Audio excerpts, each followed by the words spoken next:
Good morning sa inyong lahat mga paps. Ngayon ay iti-testing natin at i-review natin itong Supremo Air 5K action camera.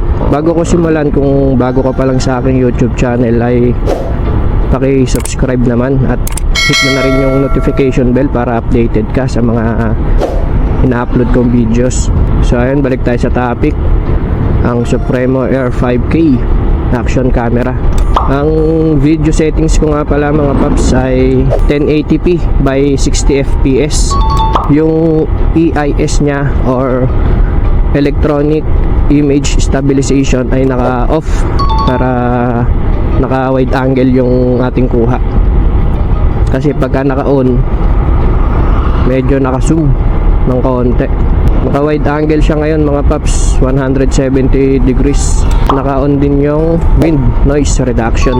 Naka-external mic din tayo mga paps na Type-C. Meron din naman siyang built-in, meron din external. Ang ginamit ko ay external kasi may microphone naman tayo na Type-C. Ito nga palang action camera na nabili ko ay nagkakahalaga ng 2,909 pesos sa Shopee. Sa Shopee ko to nabili, sa Shopee Mall. Pero nabili ko lang siya ng 2,327 pesos mga paps dahil nga may voucher ako tapos naka free shipping pa. Nasa 600 mahigit din yung ating voucher. Nakalis tayo ng 600 plus. Sa mga gustong i-check, ilalagay ko na lang pala sa description o comment section itong link kung saan ko to nabili. At kung bibili naman kayo, pindutin nyo na lang yung link na inilagay ko rito. Tamang tama ito sa mga nagsisimula pa lang sa pagbablog. Kaya tulad kong nagmo-motovlog, budget meal itong presyo ng action cam na to. At na testing ko na rin to, quality rin mga paps talaga. Mura na, quality pa. Sa ngayon ay medyo maulan mga paps. Maambon-ambon ng kaunti. Mahina lang naman siya. Di naman, parang anggil lang. Pero kapag lumakas mga paps ay ilalagay natin tong action camera natin sa waterproof case nya.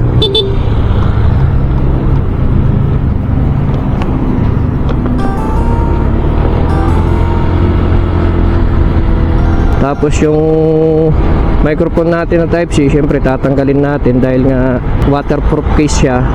Wala siyang wala siyang mga butas-butas. At malinaw nga pala yung nito, yung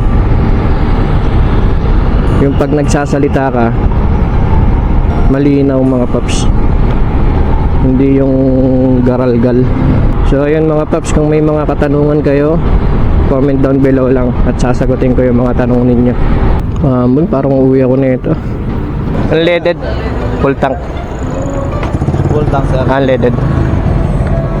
Okay.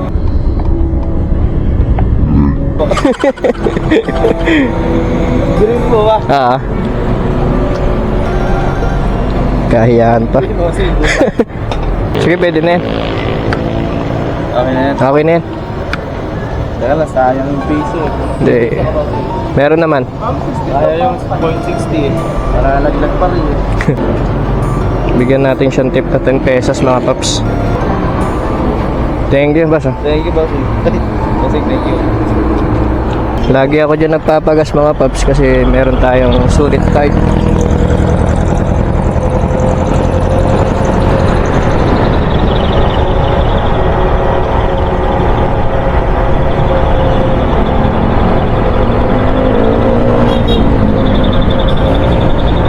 Uwi ako nito mga paps para lumalakas yung ulan.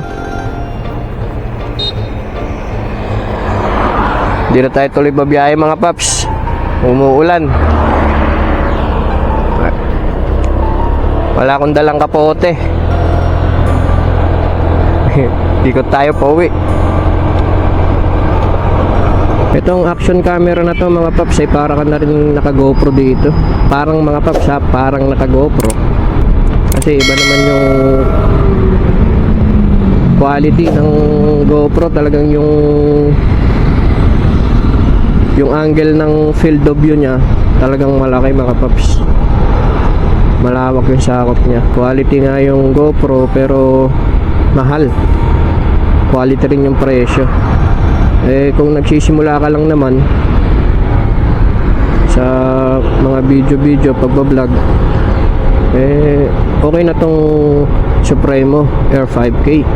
Bali, isang linggo na sa akin to mga paps Isang linggo ko nang nagamit na testing.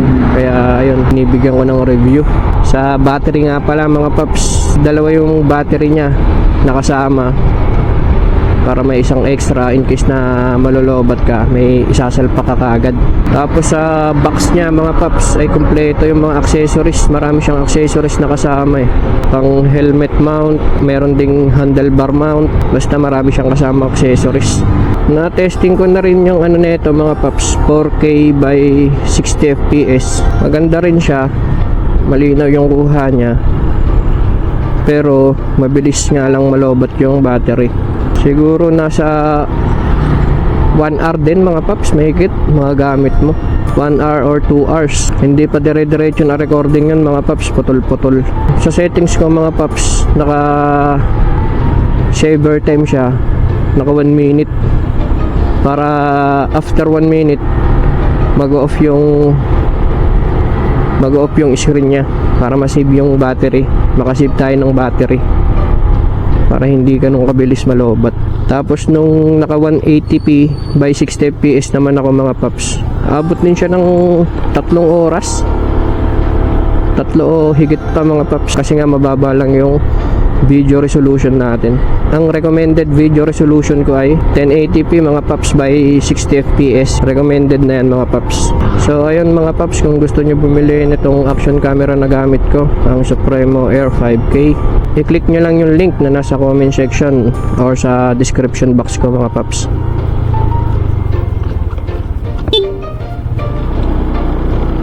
Tapos agasa yung aso Maganda sana kung may voucher kayo para makatipid kayo mga paps. Maka-less kayo ng 600 plus.